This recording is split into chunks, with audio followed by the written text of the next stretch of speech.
আশা করি সবাই ভালো আছো, পজিটিভ আছো। আজকের ভিডিওর টপিক হচ্ছে তোমাদের যে শত্রুরা রয়েছে তাদের বর্তমান এনার্জি, এটা নিয়ে আজকের রিডিং। চলো দেখে নেব কি বিষয়বস্তু উঠে আসে। আগেই বলি, রিডিংটা টাইমলেস, রিডিংটা জেন্ডার স্পেসিফিক নয়, রিডিংটা সমস্ত ধরনের মানুষের জন্য।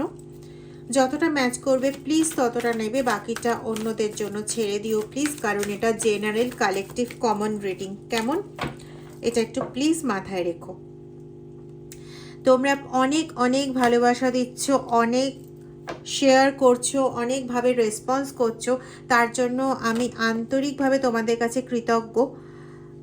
মানে সত্যি বলতে আমার সেরকম ওয়ার্ড নেই বলার মতন। এমনকি শরীর খারাপ হলেও তোমরা এইভাবে যে খোঁজ খবর নিচ্ছ, এর জন্য আমি তোমাদের কাছে অনেক কৃতজ্ঞ।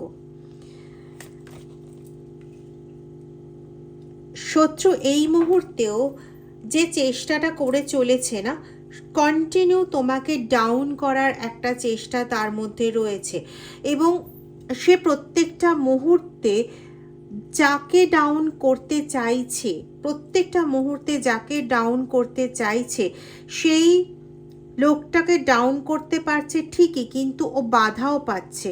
মানে বাধা পাচ্ছে বলতে এখানে ওর ধারণার বাইরে, মানে তোমার শত্রুর ধারণার বাইরে এমন কিছু জিনিস ঘটছে যেটা ও বুঝে উঠতে পারছে না যে কিভাবে হচ্ছে, কি করে সম্ভব।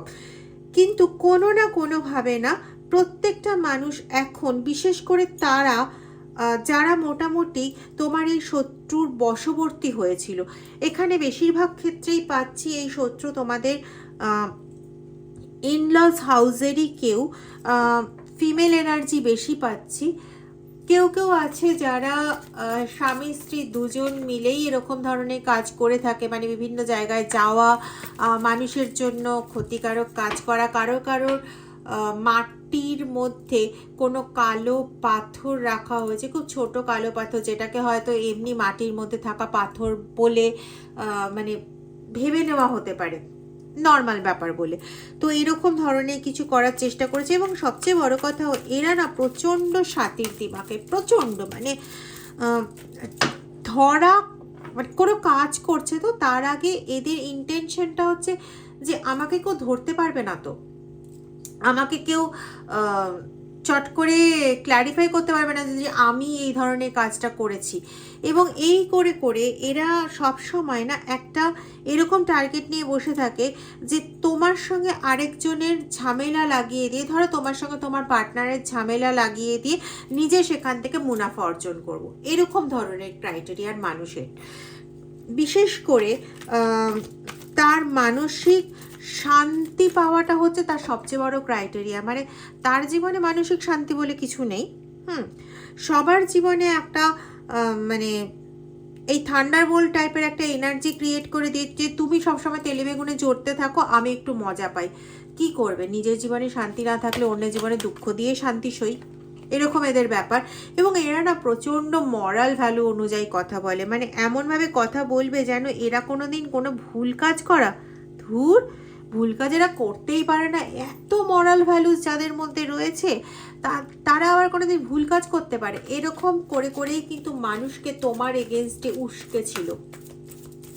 মানে এরা এত জ্ঞানের বোঝা, একদম বিদ্যাবাহী জাহাজ নাকি একটা বলে না, তো এরা হচ্ছে সেই জিনিস যেখানে আশেপাশের প্রত্যেকটা মানুষ এটা বুঝেছিল যে হ্যাঁ, খারাপটা তুমিই করছো। এরা তো কখনো উল্টোপাল্টা কথা বলতে পারে না, এরা কখনো কারোর জন্য খারাপ কিছু করতে পারে না। এরা এমন একটা মানুষ যাদেরকে মানে ওই তুলাদণ্ডে নীতি মাপার কোনো প্রয়োজনই পড়ে না। মানে এরা এতটাই সৎ মানুষ বলে খ্যাত তোমার এই শত্রুরা। এবং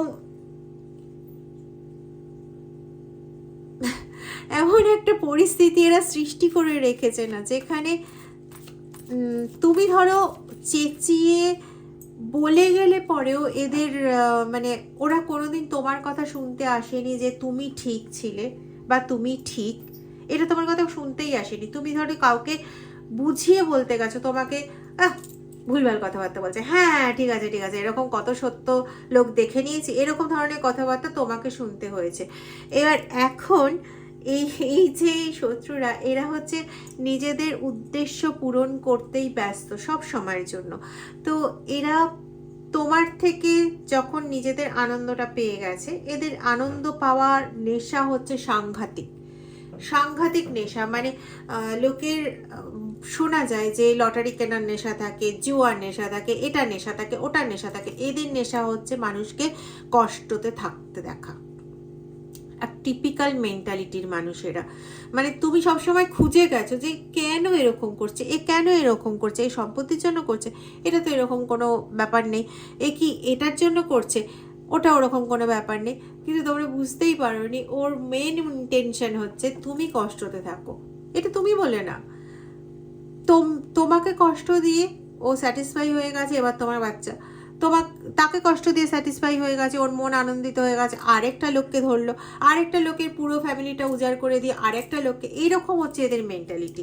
তো যখন এরা মানে সেই সমস্ত লোক, যে লোকগুলোকে একদিন তোমার বিরুদ্ধে উস্কেছিল, যে লোকগুলোকে একদিন তোমার বিরুদ্ধে উস্কেছিল, সেই লোকগুলোর যখন একে একে একে একে ক্ষতি করা শুরু করেছে, এটা তো প্রচণ্ড ক্লেভার। আগেই বললাম না যে কোনো কাজ করার সময় এরা কিন্তু কোনো প্রমাণ রাখতে চায় না যে ধরা পড়ে যাবে, যাতে যে ওরা কোনো বাজে কাজ করেছে, এরকম কোনো প্রমাণই এরা রাখতে চায় না, যার জন্য এরা চট করে ধরা পড়ে না। কিন্তু খুঁজতে থাকলে, স্পেশালি তোমার মতন সাইকিক পার্সন যেমন প্রথমেই ধরে নিতে পেরেছিল যে এই জন্য এই কাজটা করা হচ্ছে বা ওই জন্য ওই কাজটা করা হচ্ছে, এইটা ধরে ফেলতে পেরেছিলে বা এ করছে, তুমি এই বিষয়ে নিশ্চিন্ত ছিলে, প্রথম থেকেই নিশ্চিন্ত ছিলে যে এ করছে।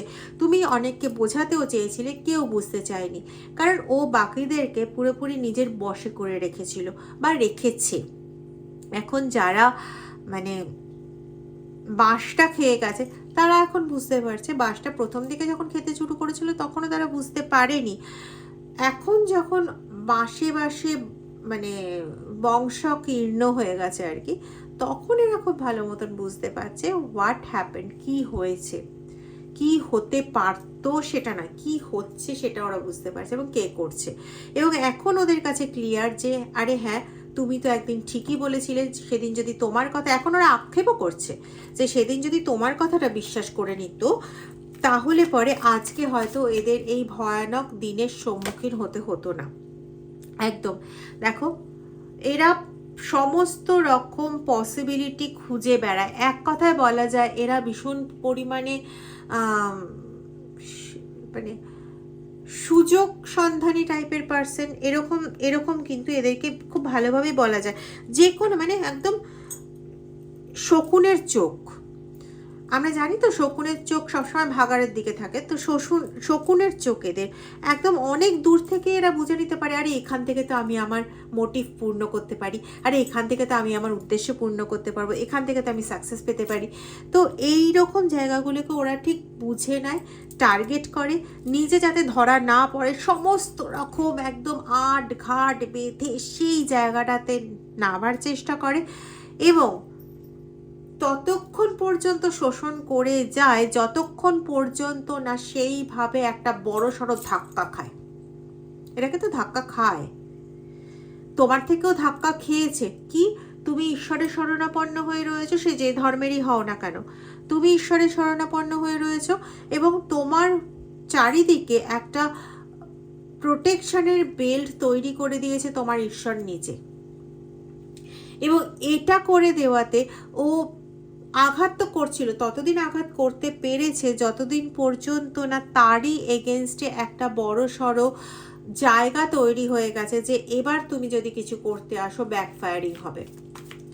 সেটা হয়েছে, তোমার চারদিকে পুরো একদম একটা লোহার বর্ম তৈরি হয়ে গেছে এবং এখন যা করতে যাচ্ছে ব্যাকফায়ার হচ্ছে। হ্যাঁ, কিছু কিছু অবশ্যই তোমার ঘাড়ে লাগছে, ঠিক কথাই, কিন্তু বিশ্বাস করো যতটা করতে চাইছে ততটা আদপেও করতে পারছে না, আদপেও ততটা করতে পারছে না। দেখো এ জানে শুধুমাত্র পলিটিক্স করতে এবং নিজেকে মুখোশের আড়ালে লুকিয়ে রাখা, মরাল ভ্যালুর সম্পর্কে কথাবার্তা বলা, হতে পারে ঈশ্বরের সম্পর্কেও প্রচুর পরিমাণে কথাবার্তা বলে, বা মানে যে কথাগুলোতে মানুষ আকৃষ্ট হয়ে যাবে, ভাববে আরে সত্যি এর মতন সৎ মানুষ হয় না, আরে সত্যি এর মতন ভালো মানুষ হয় না, আরে এ তো ভাজা মাছটা উল্টে খেতেও জানে না, এরকম একটা ভাবনা চিন্তা চলে আসে।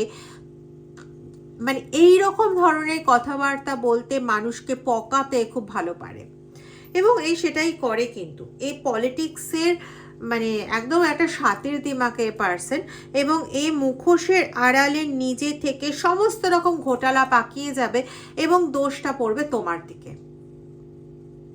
এতদিন তাই হয়ে এসছে, সমস্ত রকম ঘোটালা এ পাকিয়েছে, সমস্ত রকম কিছু এই করেছে। হয়তো কোনো একটা হতেই পারে, দেখো আমরা মানুষ তো, মানুষের রূপে আমরা যখন কোনো কাজ করছি, যত বড়ই সাইকিক পার্সন হই না কেন, মানুষের রূপে যখন কাজ করছি, কারো ভালোর জন্য কোনো কাজ করছি, তখনও হতে পারে যে আমাদের ভাবনা চিন্তা একটু ভুল হয়ে গেল, আমরা কোনো রকম একটা ভুল কাজ করে ফেললাম বা ভুল পদক্ষেপ নিয়ে ফেললাম, সেটা আমি সাথে সাথে রিয়ালাইজ করে কিন্তু আমি সেটা ঠিক করার চেষ্টা করব। কিন্তু এই পার্সন কি করে না, রিয়ালাইজ তুমি করলে, তুমি হয়তো এর সামনেই বলে ফেললে, বা এমন কোনোভাবে তুমি তোমার ভাবনা চিন্তাটা বা তুমি যেটা ভাবছো সেটা এমন কোনো জায়গায় তুমি ব্যক্ত করে ফেলে, যেটা ও খুব তাড়াতাড়ি গ্র্যাব করে নিতে পারলো, এবং তুমি একটা ভুল করেছো এটা জানতে পেরে এবার ওটাতে মশলা দিয়ে চিকেন কারি বানিয়ে সেটা মানুষের সামনে এমনভাবেই পরিবেশন করলো যে চিকেনটা তুমি বাজার থেকে গন্ধযুক্ত কিনে এনেছিলে, সব দোষটা তোমার। ও তো অনেক ভালো কাজ করতে চেয়েছিল, ও তো ভালো করে জিনিসটাকে তৈরি করে দিতে চেয়েছিল তোমারই ভালোর জন্য, যাতে তোমাকে আর খাটতে না হয়। কিন্তু তুমি যদি চিকেনটাই খারাপ এনে থাকো তাহলে কি করা যাবে? মানে এরা এরকম জিনিসই দেখাতে চায়, সব সময় এটাই দেখিয়ে এসেছে যে ইয়েস, দেখো তোমাকে সব সময় না মোটামুটি স্পাই করতে থাকে, তুমি কি করছো, কেন করছো, কিসের জন্য করছো। বললাম না এরা প্রচণ্ড সাতির দিমাকের, এবং যে কোনো কাজ করার আগে ঠিক করে নেয় যে কোন পথে চললে আমি ধরা পড়বো না, বা আমার ভুলভাল কাজগুলো ধরা পড়বে না। এটাই কিন্তু এদের নীতি, মানে বলে না কূটনীতি, তো এটাই এদের কূটনীতি। হ্যাঁ, যে কিভাবে এগোবো যাতে মানে আমিও ধরা পড়বো না, অথচ তুমিও যথেষ্টভাবে মানুষের কাছে ক্ষতিগ্রস্ত হবে, সামাজিকভাবে হিউমিলিয়েটেড হবে, এবং তুমি একা হয়ে যাবে, তুমি কষ্ট পাবে, আখেরে গিয়ে ওর উদ্দেশ্য সাধন হয়ে যাবে। এই কাজটা করার জন্য এই মোমেন্ট টু মোমেন্ট তোমাকে স্পাই করে যায়, এবং তারপরে যখন বের করতে পারলো যে এই একটা লুফলসের জায়গা পেয়েছি, মানে এই একটা জায়গা পেয়েছি যেটা হয়তো তুমি কোনোভাবে ভুল করে ফেলেছো। সাপোজ ধরো কোনো কাজ তোমার সকালে করার কথা ছিল, তুমি সেটা সকালে করতে ভুলে গেছো, বা সব বিভিন্ন কাজের মাঝখানে আর সময় হয়ে ওঠেনি, তো তুমি ভেবেছো যে ঠিক আছে এটা আমি বিকেলবেলা করে নেব, বিকেলে করলেও তো খুব একটা সমস্যা নেই, বিকেলবেলা করে নেব। কিন্তু তোমার কাছে যেটা সমস্যার মনে হয়নি, তোমার শত্রুর কাছে সেটাই ছিল তুরুপের তাস। সে ব্যাপারটাকে এমনভাবে ইউটিলাইজ করে নিল, যেখানে এরকম ব্যাপারটা দাঁড়িয়ে গেল যে তুমি সকালে কাজটা করনি বলে বিশাল বড় একটা ভুল করে ফেলেছো, এবং সেখানেও আরও কিছু মশলা যোগ করে ব্যাপারটাকে এতটাই ভুল কাজ বানিয়ে দিল যে সেখানে অন্য কেউ আর ওকে প্রশ্ন করবে না যে তুমি কেন এরকম বলছো। ও তো সামনে প্রমাণ রেখে দিচ্ছে। ওই যে চিকেনটা সেদ্ধ করা ছিল, চিকেনের সমস্ত মশলা টশলাগুলো দিয়ে ওটাকে কি যেন বলে, গ্রিল করা হয়ে গেল, গ্রিল করে পরিবেশন করে দিল। বুঝতে পারবে কেউ দেখে যে চিকেনটা সেদ্ধ করা ছিল ওটা আদপেও মানে গন্ধযুক্ত চিকেন ছিল কি আদৌ ছিল না, কেউ তো বুঝতে পারবে না, কারণ ও তো সমস্ত কিছু একদম রেডি করে পরিবেশন করছে। সেখানে তুমি সকালবেলা কাজটা করনি বলে আদপেও সত্যি কতটা ভুলভাল আদৌ হয়েছে সেটা কেউই বুঝতে পারবে না। এবং এইটা করতে গিয়ে না অনেক সময় আমি এখানে পাচ্ছি যে অনেক সময় তোমারই ফেভারে থাকা যে পার্সনগুলো, বা যে পার্সনগুলো সব সময় তোমার সাহসকে বাড়ায়, বা যে পার্সনগুলো সম্পর্কে কখনো ভুল কিছু বলতে পারে না, তাদের কেউ নিজের গ্রিপে করে নেয় অনেক সময়। যেমন এখানে তোমার পার্টনার হতে পারে, এখানে আমি খুব পাচ্ছি তোমার বাচ্চার ক্ষেত্রে হতে পারে। সে হয়তো মানে তাকে হয়তো এমন কিছু বলে তার নিজের মানে উদ্দেশ্য চরিতার্থ করার জন্য ব্যবহার করলা। যেহেতু ও বাচ্চা, ও অতটা বুঝতেও পারেনি, ওকে যেরকমভাবে বলেছে ও সেরকমভাবে ফর দ্য টাইমিং ও সেভাবে বলে দিয়েছে, তাতে আলটিমেটলি তোমাকে সাপ্রেস করতে পেরেছে এবং তোমার সাহসের পুরো ধজিয়া উড়িয়ে ছেড়ে দিতে পেরেছে। এবং এরকম কাজটা সে একবার আধবার কিন্তু করেনি, এই কাজ কিন্তু সে প্রচুরবার করেছে। এক্ষেত্রে আমি দুটো না, যারা এই ধরনের কাজগুলো করছে, হতে পারে তাদের ডাক নাম, হতে পারে তাদের ভালো নাম, বা এই নামে হয়তো তুমি ডেকে থাকো বা তোমার পার্টনার ডেকে থাকে তাকে, তো সেই নামে ইনিশিয়াল হচ্ছে PJSRI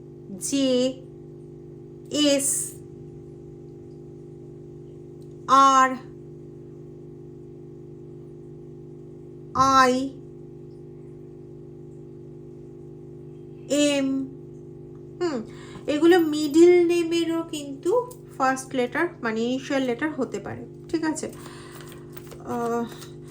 এরা মেনলি কুকাজগুলো করে, যেটা আমি পাচ্ছি সেটা হচ্ছে সন্ধেবেলার টাইমে, মানে সূর্য ডুবে যাওয়ার যে টাইমটা হয়, বিকেল সন্ধে মাঝামাঝি, ওই টাইমটাতে এরা না অনেক রকমের নেগেটিভ কাজ করে।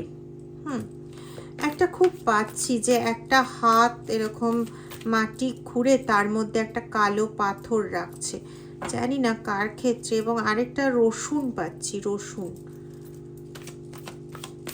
কার ক্ষেত্রে এরকম কাজগুলো হচ্ছে আই ডোন্ট নো, কিন্তু এই জিনিসটা ভীষণভাবে পাচ্ছি।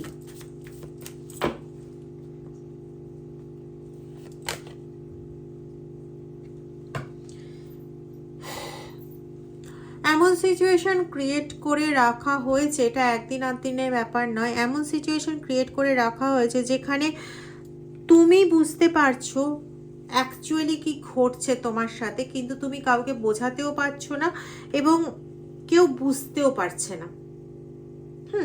সবাই বাইরে থেকে জিনিসটা, যেমন ধরো যে বরফ দেওয়া যে চালানি মাছগুলো হয়, আমরা বাইরে থেকে দেখে কিন্তু অতটা সবাই পরিপক্কভাবে বুঝতে পারি না। হ্যাঁ, তুমি বুঝতে পেরেছিলে তার ভাবনা চিন্তা, তার কি করছে না করছে, কারণ তুমি একজন সাইকিক পার্সন, আগেও বলেছি।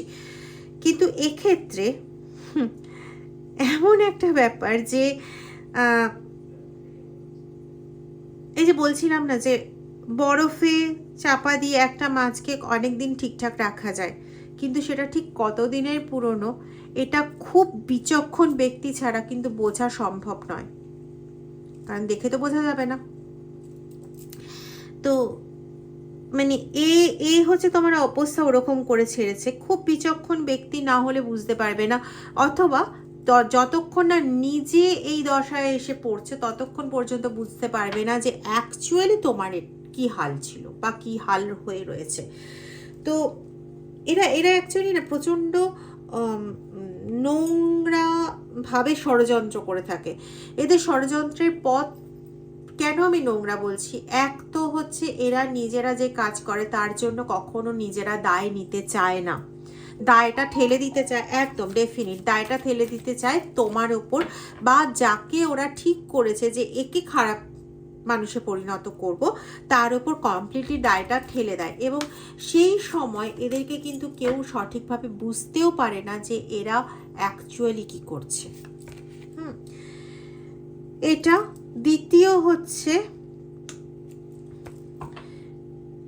এরা মানুষের মনে ঢুকে মানুষের মনের ওপর একটা কন্ট্রোলিং পাওয়ার, যেটাকে আমরা নর্মাল ভাষায় বলি বশীকরণ, মানুষের মনকে নিজের কন্ট্রোলে নিয়ে নেয়।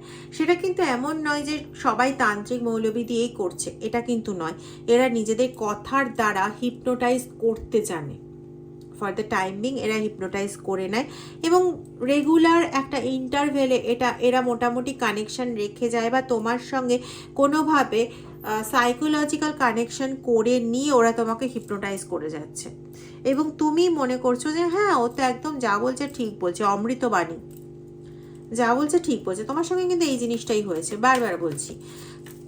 আশেপাশের মানুষ, এমনকি তোমার পার্টনার বলো, তোমার শাশুড়ি বলো, এরা কিন্তু তোমাকে বিশ্বাস করতে চায় না, বিকজ কি ওরা কিন্তু অলরেডি হিপনোটাইজড হয়ে রয়েছে।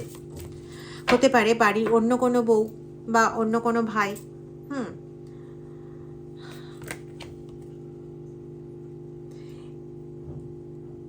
নিজেদের এক্সিস্টেন্স হচ্ছে এদের কাছে সবচেয়ে বড় কথা। নিজেরা ঠিকমতো এক্সিস্টেন্স পায়নি, তো তোমার এক্সিস্টেন্সও ওরা কেড়ে নেবে, এটাই হচ্ছে এদের মেন মানসিকতা। ঠিক আছে, আর কিন্তু বড় কিছু এদের নয়। এরা সব সময় দেখাতে চায় এই জিনিসটা, আরে আমি তো পুরো পৃথিবীটা আমাকে নিয়ে, তো আমার সংসারকে নিয়ে, তোমাদের নিয়ে, সমাজ মানে পারিপার্শ্বিক লোকেদের নিয়ে, সবাইকে নিয়ে তো আমি একসাথে থাকতে ভালোবাসি। এরা এরকম ধরনের মানে ব্যবহার করে, এরকম ধরনের কথাবার্তা বলে, এরকম ধরনের কিছু কাজকর্মও এরা করে দেখায় যে সবাইকে নিয়ে একসঙ্গে থাকতে বড় ভালোবাসি, বড় উদার মনের মানুষ।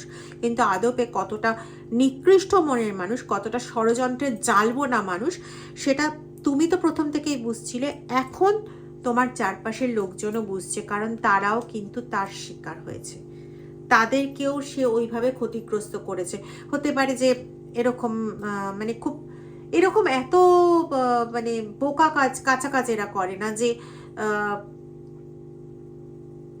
200 টাকা নিয়ে গেলে 100 টাকা জিনিস এনে 100 টাকা লোপাট করে দিল, এতটা কাছাকাছি এরা করে না। কিন্তু এরা যে লেভেলে কাছাকাছি মানে পাকা কাজ করে আর কি, সেটা যখন ধরা পড়ে যায় তখন প্রচণ্ড কাঁচা কাজ বলে মনে হয়।